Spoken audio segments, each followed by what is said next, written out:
In this presentation, I will present the play by Joseph-Nicolas-Pancras March of the Scythians in my performance. First, I will say a few words about the composer himself. Joseph-Nicolas-Pancras was a French organist, harpsichordist, and composer of the first half of the 18th century. He was born in 1703 in Turin in the family of an artillery captain, manager of fountains and gardens of the Savoy court. At first, Rouet focused on music only for entertainment. However, when his father died, leaving no inheritance, Rouet enthusiastically took up music, declaring himself as a harpsichordist and organist. According to legend, he worked with Mark Roger Norman Denis Couperin or Cuprino, cousin of François Couperin, organist and chaplain in Turin. At the age of 22, he moved to Paris and began to earn a living as a harpsichord teacher. It is also known that Rouet gained a reputation as an outstanding harpsichordist. From 1734. He became the master of music for the children of France and was responsible for the musical education of the children of King Louis XV, in whose service he was for many years. He wrote operas and ballets for the court of Versailles. Starting in 1748, Together with the violinist Jean-Joseph Cassanet de Mandenville, Rouet directed the spiritual concert. In the 1730s and 1750s, he worked at the Paris Opera, where he created operas and ballets, the most famous of which is the heroic ballet Zaida, the Queen of Granada. In 1753, He received the prestigious position of musical director of the Royal Chamber, and in the same year was appointed conductor of the Royal Opera Orchestra. he died on January 11, 1755 in Paris. Rouet's style is an ideal combination of Italian melos and French rhythm, expressed in carefully thought-out ornamentation and rhythmic fluctuations. The composer is especially known for his extravagant and virtuoso music for the harpsichord, in particular the March of the Scythians, which concludes his first and only book, Pieces for the Harpsichord. In the preface to the book, first book of pieces for harpsichord, Rouet writes that his pieces are open to great variety, passing from the tender to the lively, from the simple to the stormy, often successfully within the same work. I count on the taste of those who will do me the honor of playing them, the composer notes. Rouet's harpsichord works bear the distinctive feature of his work in musical theatre.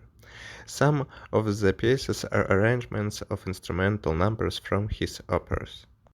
An example of a piece created from the theme of a stage work is the stormy, relentlessly energetic and demanding March of the Scythians, created by the composer in 1746. This piece in C minor perfectly demonstrates not only the composer's innovative style, but also the unique timbre qualities of the harpsichord. When performing it, one should also take into account the characteristic features inherent in the French harpsichord performing school. After all, despite the proud, fiercely militant character of the refrain, which requires an innovative performance for the time, in the lyrical parts, in couplets of the work, it is necessary to try to achieve the most flexible, coherent manner of playing and soft touch. One of the modern performers characterizing this piece said about it, "In principle, this is heavy metal."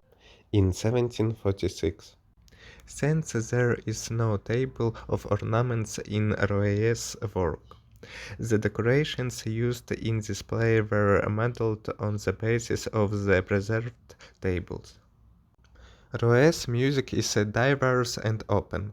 Describing his work, researchers know the composer skillfully mixes poetic pieces with the fury of more lyrical writing, which is either his description of themes that have already been encountered in his own stage works, or goes beyond purely descriptive moments, using a new virtuosity. So let's listen to Roy's March of the Skiffs.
Bravo!